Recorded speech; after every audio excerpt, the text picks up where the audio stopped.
Xitoy ishlari bo'yicha xalqaro parlament hamkorligi, ya'ni IPAC 2020 yil 6-oyda demokrat davlatlarning parlament a'zolarining Xitoyga munosabatli masalalarda o'zaro hamkorlashish maqsadida qurilgan hamkorlik tashkilotidir.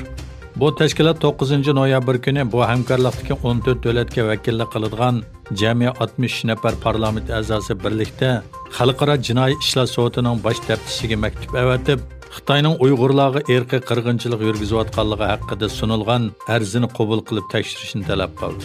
Bu yil 7-oyda Angliyadagi bir advokatlar guruhi Sharq Turkiston surgunda hukumati bilan Sharq Turkiston Milliy Uyg'unish harakatiga vakolatan xalqaro jinoiy ishlar sudatiga 80 betlik bir arznoma sunib, Xitoy hukumatining Uyg'urlarga qarata erkiy qirg'inchilik va insoniyatga qarshi jinoyat sodir qilayotganligini va xalqaro sudning Xitoy ustidan tekshirish olib berishni talab qilgan edi.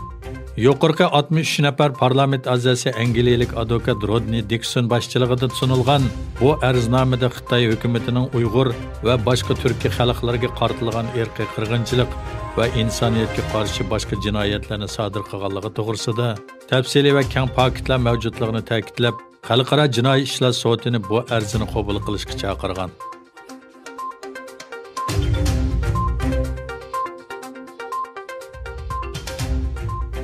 Avstraliya strategik siyosat instituti va uning qarmog'idagi atalmish Xinjiang sonliq uchur programmasining tadqiqotchisi Nathan Rosserning deyishicha, Xitoy hukumati garchi lagerlarning taqalganligini e'lon qilgan bo'lsa-mu, lekin dalillar Xitoyning lagerlar haqidagi so'zini inkor qilmoqda ekan. Nathan Rosserning ta'kidlashicha, ular aniqlab chiqqan lagerlarning ichidagi 60 tak lager Xitoy hukumati qayta tarbiyalash lagerining taqalganligini e'lon qilgandan keyin kengaytib qurilgan yoki qurilish qilayotgan lagerlar ekan. Nathan Rosser bu so'zlarni Avstraliya strategik siyosat institutining yig'inida so'zlagan siyosat, qoral va pul Xinjiangdagi madaniyat buzg'unchiligi va tutib turish o'rinlari nomli to'g'ri suhbat yig'inida ta'kidlagan.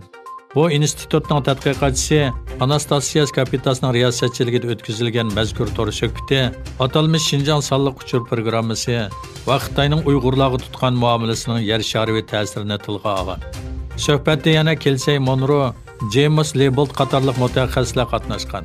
James Leiboldning ta'kidlashicha, dalillar lagerdagi bir qism kishilarning jamiyatga qo'yib berilgan yoki majburiy emgakka yetkazilganligi, yana bir qismining rasmiy qamoqqa ilinganligini ko'rsatmoqda ekan. Bu tadqiqotchilar yig'inda Xitoyning Uyg'ur elida 2017-yildan keyin qurilgan va kengaytirilgan 380 dak lagerning o'rnini aniqlab chiqqan. Ular orqadan e'lon qilgan yana bir dokladda Uyg'ur elida yaqinqi 3 yil ichida 16 ming masjidning cheqilgan va buzg'unchilikqa uchirganligini e'lon qilgan edi.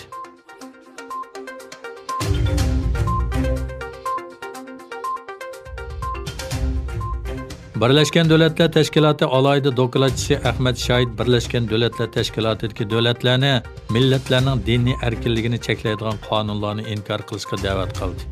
Xabar qilinishicha, Birlashgan Davlatlar Tashkiloti alohida dokladchisi Ahmad Shoid Xitoyning atalmish asabiylikka qarshi turish nizomini e'lon qilib, rayonda millionlagan Uyg'ur, Qozoq va boshqa musulmonlarni qayta tarbiyalash nomidagi yig'ilish lagerlariga qamalganligini o'ttirg'a qo'ygan. Reuters agentligining xabar qilishicha, u men u yerga ziyoratga berishni talab qildi. Chunki u yerda nemish bo'layotganligini ko'rish men uchun muhim ish. Chunki bu rayonda kishini andishiga soladigan ishlar yuz bermoqda degan.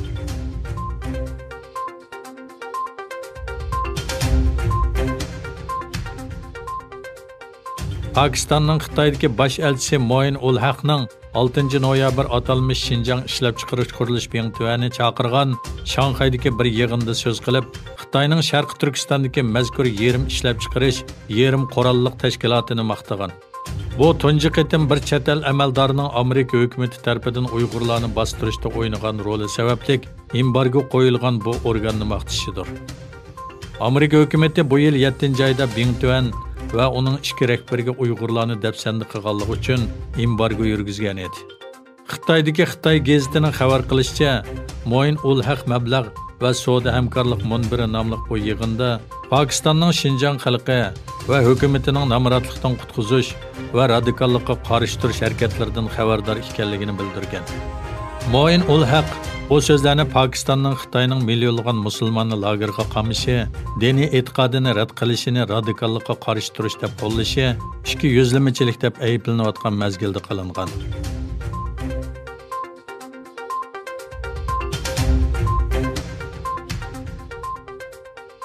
Rossiya prezidenti Vladimir Putin Azərbaycan bilan Armeniyaning 10 noyabr Moskva vaqti 0dan boshlab Nagorno-Qarabağ rayonida butunlay urush to'xtatilganligini e'lon qildi.